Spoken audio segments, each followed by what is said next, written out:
Fight Island before, so let's just quickly talk about UFC 257 because you mentioned it. You've had a little bit of time now since it's all gone down. Have you had a chance to sort of look back and look back at the fight and your time on the event? Oh yeah, of course. Like I see the fight, I just had, to be honest, I had nothing to say.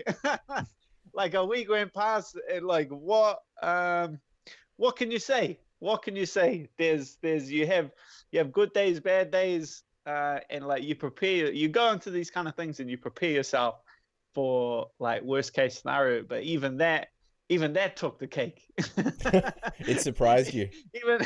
Even that surprised me how bad it went. That was like the very surprising thing. So it's like, what can you say? What can you say? I had like no words to describe that. You're like, come to, and then you're just like, whoa, like I've just wasted like 4 months of my life for that, you know?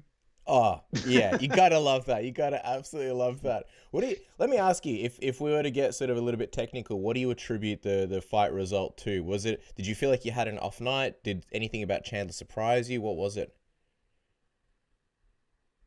Um, yeah, I can't, like, it's that's like the funny thing. Like, Zig then should have zagged. That's that's all it is. Like, it's a like fighting is like it's like a mixture of thinking and like and your reactions. Like you're like balancing your like processed thought and then your reactions. I felt like I like calm, could see everything, was thinking, was like sharp in there.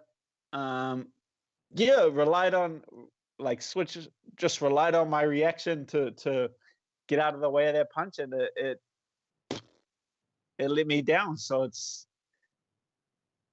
so yeah, it's hard to describe. Like it's such a obvious it's like such an obvious error and such like a very costly mistake.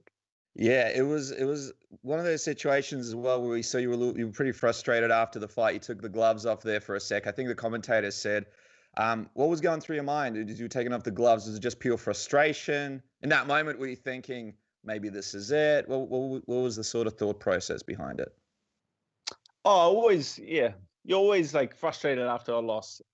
Yeah, like I balance everything, like sheer frustration. Um, like you're disappointed, and then you get back to the hotel, and I'm like, yeah. In that moment, I was like, that's I'm done. I'm finished with the shitty sport. I'm done. Then you get back to the hotel and you like sit down and you think about it and you realize you're not good at anything else either. So it's like, well, I was thinking, well, shit, I've kind of painted myself into a bit of a corner here. Mm.